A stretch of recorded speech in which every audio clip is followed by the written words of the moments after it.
का नारायण माता चोत आवाजे।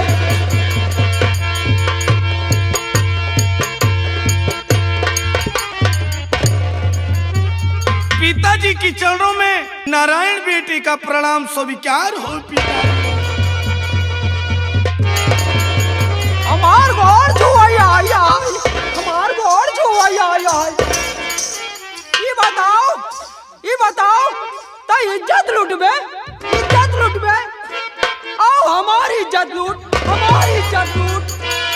पिताजी ये आप क्या बात कह रहे हैं? पिताजी आप कह रहे हमारी इज्जत, आपकी इज्जत मैं क्यों लूटूंगा? पिताजी पिताजी मैं आपसे कुछ बात बताने आया हूं। पिताजी पिताजी आप माँ को घर पे छोड़ के चले जाते हैं। अगर आप माँ को नहीं संभाल सकते पिताजी, दिन के मायके आप पहुंचा दीजिए। आखिर मुझसे माँ शादी करना चाहती है, क्या माँ को यही फर्ज बनता है कि बच्चों के साथ में शादी और ब्याह करे? अरे मोरे रमावा रे, सुनता हो, सुनता कि नहीं? पिताजी आप माँ को समझा के रखिए। पिताजी इस तरह से बच्चों से बातें क्यों कर रही है माँ? ऐसी पूछा कि 12 बजे रात हमारे कमरा में क्या करे जाए? जब ऐसी पूछे तो हमार जबरदस्ती इज्जत लूटे। अरे माँ, अरे कम से कम भगवान से तो डरो माँ, इतने बड़े झूठ क्यों बोल रही हो माँ तुम? कौन भगवान रे? कौन भगवान? शिव भगवान की बात करत बा। आखिर ये सब करने से तुझे क्या मिलेगा माँ? मुझे क्यों इस तरह से फंसा रही हो माँ? देखा तुम मेरी माँ हो, मैं तेरा बेटा हूँ, क्या यही फर्ज बनता है माँ बेटे का? अब कोनो देर नहीं भईबा, अब हमार बात मान ला। बुढ़वा तो हम समझा लेबे, प्यार हमसे कइला, बुढ़वा तुरंते मनाई लेबे कि बात झूठ है। माँ ना मान बे, नहीं मानूंगा माँ, ना मान बे, नहीं मानूंगा, ना मान बे, नहीं मानूंगा माँ। सुनता कहा तहा बता दी हूँ। पहले मेरी बात सुन। बोलिए पिताजी।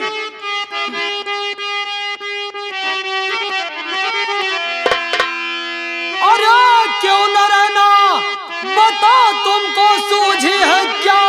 क्यों न रहना,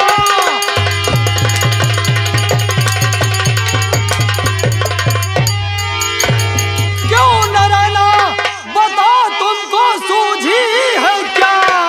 ऐसा करते हुए शर्म आई नहीं, अपने मैया के इज्जत पर हमला किया। ऐसे करते हुए शर्म आई नहीं।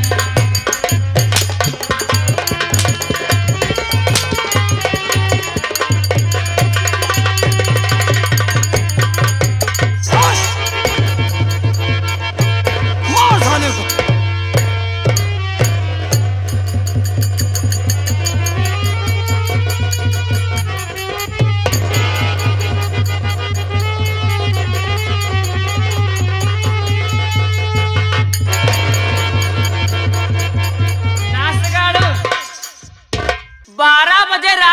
कमरा में घुसी नाच गाड़ा। इज्जत लूटबे, अपने महतारी के इज्जत लूटबे। हमारी इज्जत लूट, हमारी इज्जत लूट, हमारी इज्जत लूट। पिताजी आप मेरी बात सुनिए। पिताजी बोल।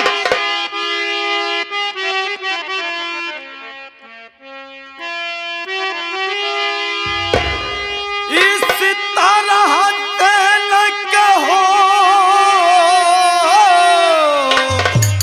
अरे पिताजी मेरे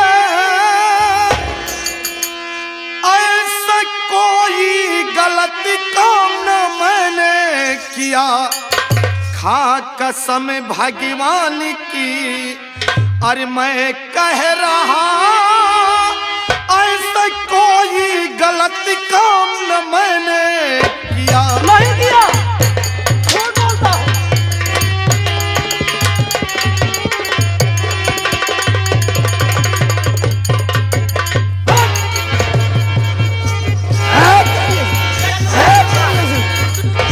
इज्जत लूटबे, हमारा रहता हुआ इज्जत लूटबे।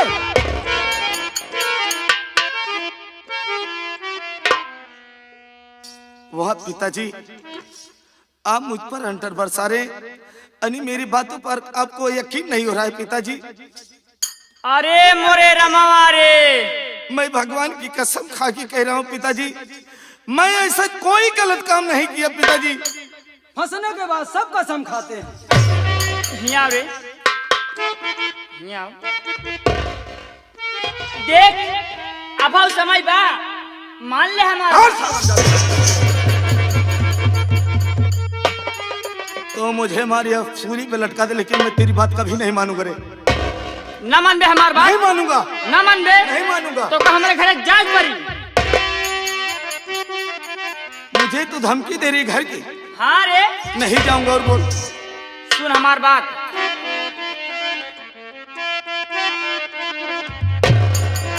और मेरे घर से तुमको अरे जाना पड़ेगा, नहीं मारी कोड़ो की खाना।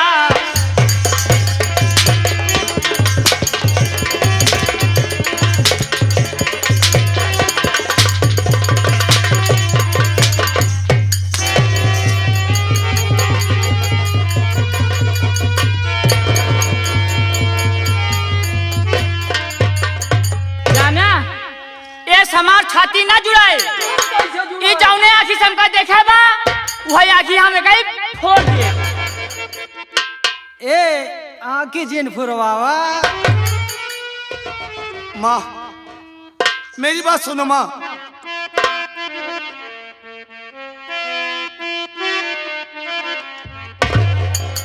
और नहीं छोड़ी करी मैया घर को मैं जाऊं। ना जाए कहा ऐसे ना चाहिए।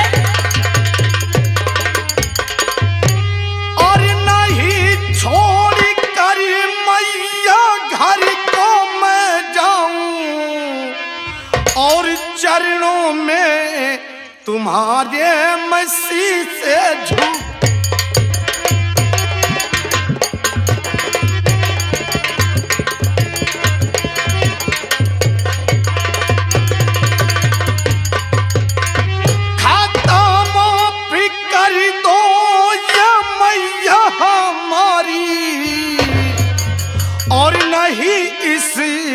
तरह से मकोड़े चलाओ,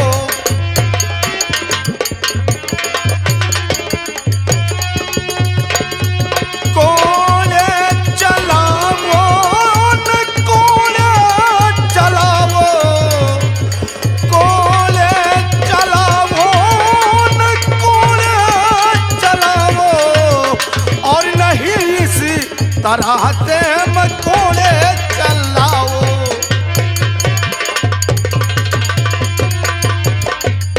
माँ आखिर मुझ पर इतनी तरह से बेरहमी से क्यों कोड़े चला रही हूँ माँ? मारी ना तोहार पूजा करी ना सकालू हम। सुन हमार बात रे, और तेरे सर पे गम की घटा छा गई।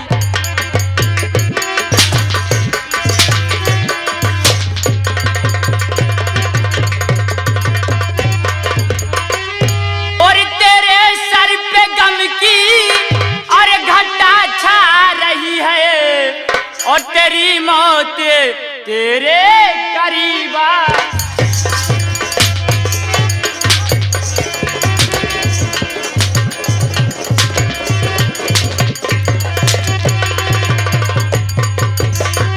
और मेरे घर में नागिनी तू बन कर की आई,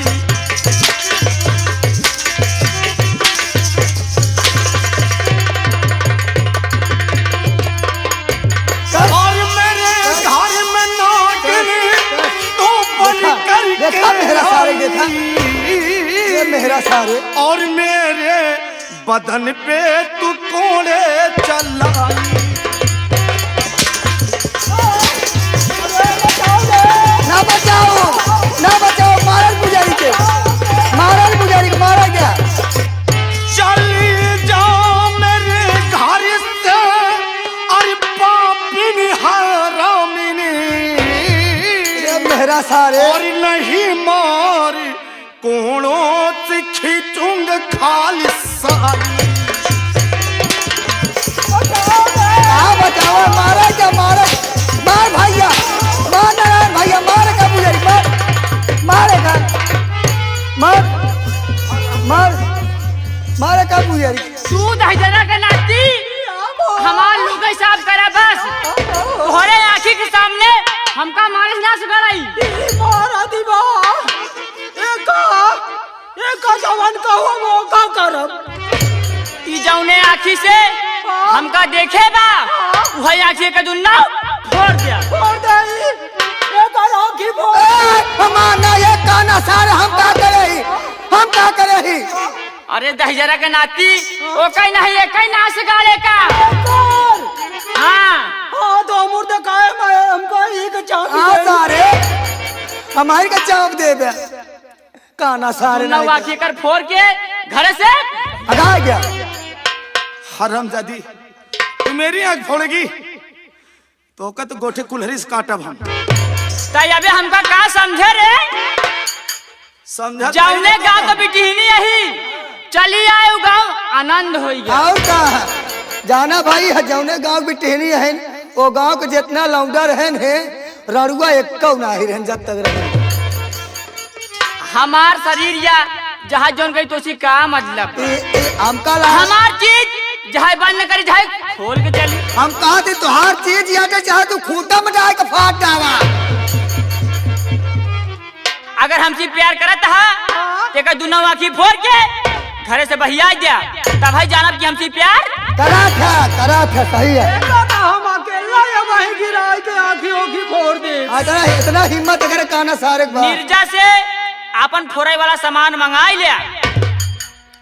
नीरज बेटवा काका क्या वही छुरी रखी बा हाँ क्यों जाना ही ना हाँ चौराहे के पीछे डाई के तब लाई के भाग सारे काना सारे कहा था साहब चौराहे के पीछे डाय के ले आया।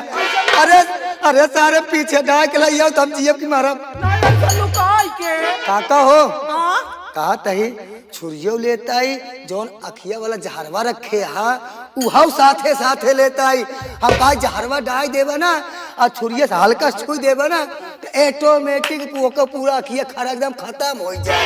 अरे तभी पहुंचाई वाली चीज आ जा लाई के आ जल्दी।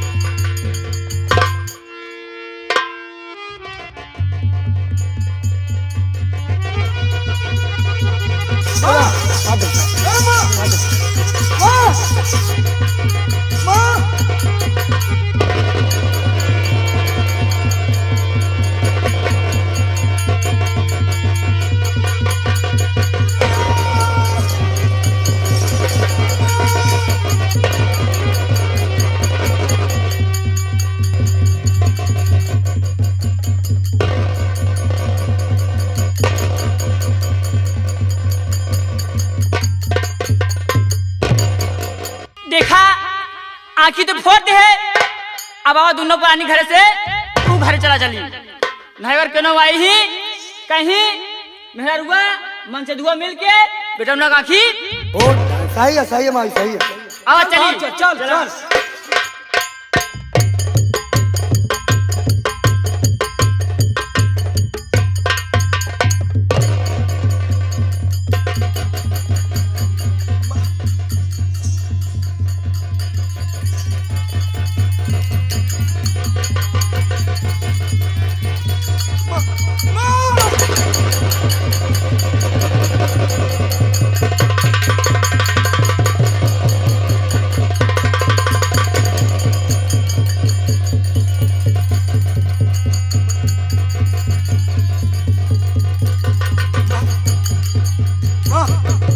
कि तुम्हें क्या कर दिया माँ।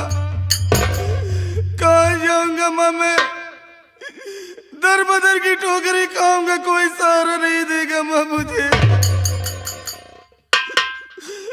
माँ ये अंधा लाचार बेबस इंसान कहाँ जाएगा माँ। और देखई के खातिर जे कर तारी सही नजरिया देखई के खातिर जे कर तारी सही नजरिया जहाँ छाई रही हरिदा में रहमती कई बदरिया बबुआ चलत्या ना और बबुआ चलत्या ना काली कमली वाले के दरबार बबुआ चलत्या ना काली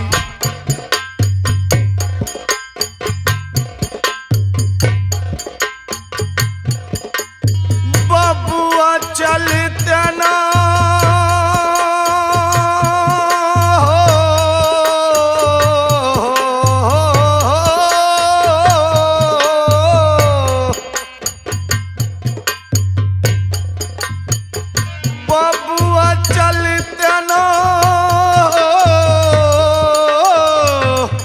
और बबुआ चलत्या ना काली कमली वाले के दरबार बबुआ चलत्या ना काली याद मदीना कई के धरे भाई हम अपन बतिया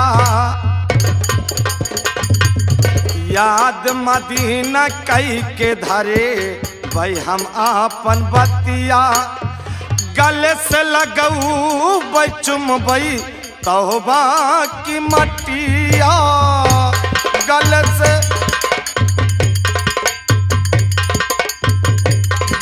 से लगऊ बचुम बई तौबा की मटिया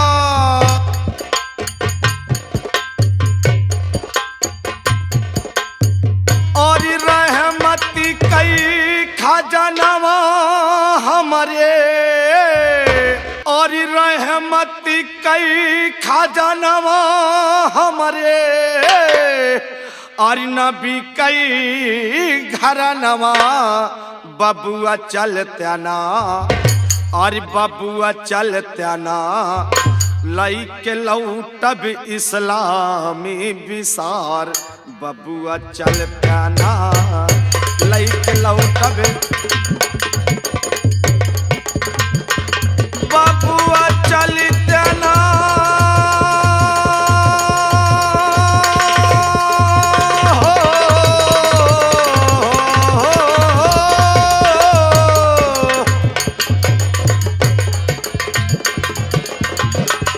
बबुआ चलत्या ना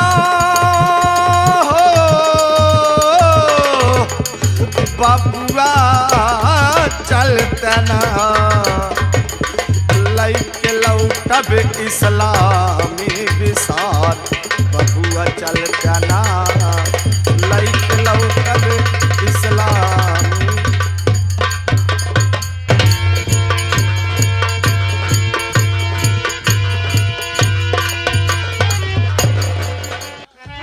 फूल से काटे भले जो दामन थाम लेते हैं, अरे दोस्त दुश्मन भले जो जलकर नाम लेते हैं। जय मां भवानी की, जय मां भवानी की। जली को राख कहते हैं और बुझी को राख कहते हैं। जो जलकर कभी ना बुझे उसे डाकू सेरा सिंह कहता है। डाकू सेरा सिंह कहता है। जय मां भवानी की, जय मां भवानी की। सरदार जी, बोलो साथी। हम आपसे एक बात पूछना चाहते हैं। अरे बोलो साथी, क्या पूछना चाहते हो? बहुत दिन से हमारे दिल में एक बात गूंजती रहती है कि आप डाकू कैसे बने। अरे साथी, ये तूने क्या पूछ लिया? तूने बहुत ही पुराना मेरे दिल का जख्म याद आ गया। जानना चाहता कि मैं डाकू किस लिए बना? हाँ सरदार जी। मेरे पास कौन सी मजबूरियां थी कि जो मैंने ये बंदूक का बाना उठाया ना। एक समय की बात है, अरे मैं कोई जन्म का डाकू नहीं था।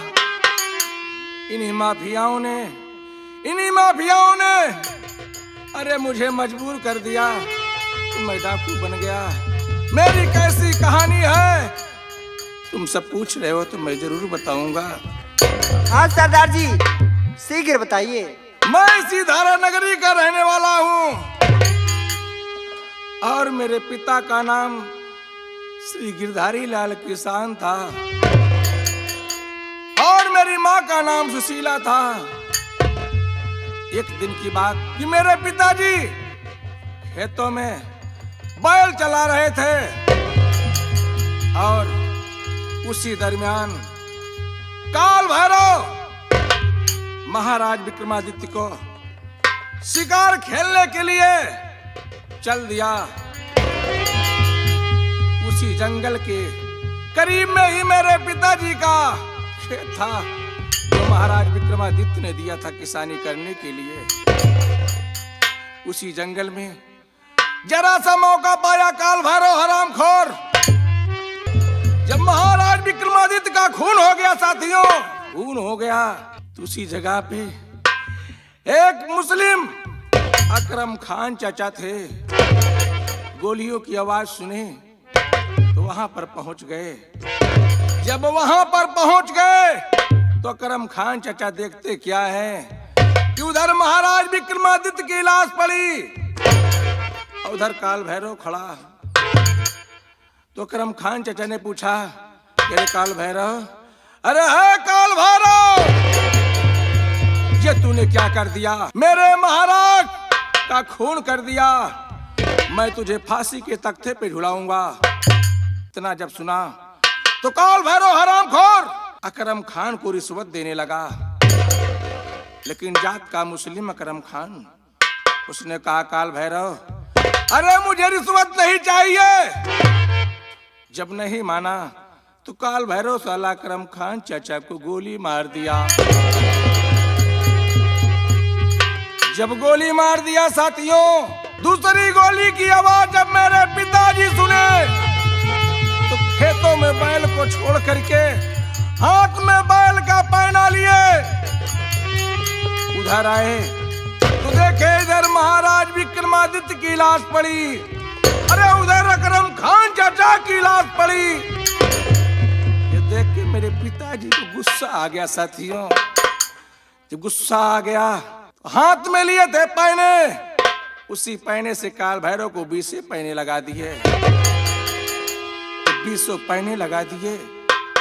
इतने में काल भैरव जरा सा मौका पाया साथियों, उसी पैने को छीन करके मेरे बाबूजी के ऊपर 50 पैने लगा दिया। इतना ही नहीं, मारने के बाद मेरे बाबूजी को घसीटते हुए मेरे झोपड़ी पे ले गया। उसी झोपड़ी में मेरी माँ सुशीला सो रही थी साथियों, और मेरे झोपड़ी में आग लगा दिया और उसी झोपड़ी में मेरे बाबूजी को जलती आग के हवाले कर दिया।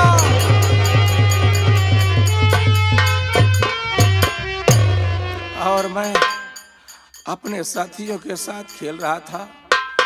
किसी ने साथी जाके बताया, अरे ओ बेटा साभा, अरे ओ साभा, तू यहाँ पर खेल रहा है ना? अरे तेरे घर में आग लगी है, काल भैरव तेरे माता पिता को मार के तेरे झोपड़ी में आग लगा दिया है। साथियों जब मैं सुना तो वहां से दौड़ते दौड़ते अपने जब घर पे देखा तो उसी आग में मेरे पिताजी और माताजी जल रही थी। फिर क्या हुआ सरदार जी? और मुझसे बर्दाश्त ना हुआ।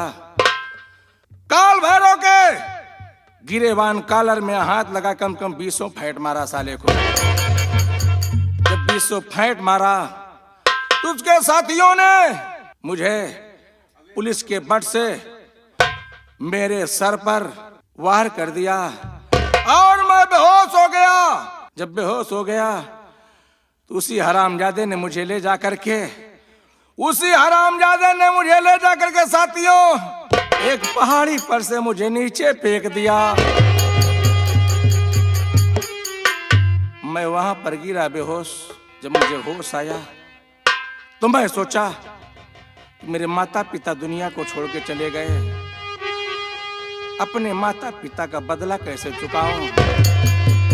मैं उसी पहाड़ी पर अपनी एक डाकुओं की टोली बना लिया और उसी दिन से पूरे भारत में अरे मैंने डाकू शेरा सिंह के नाम से विख्यात हो गया।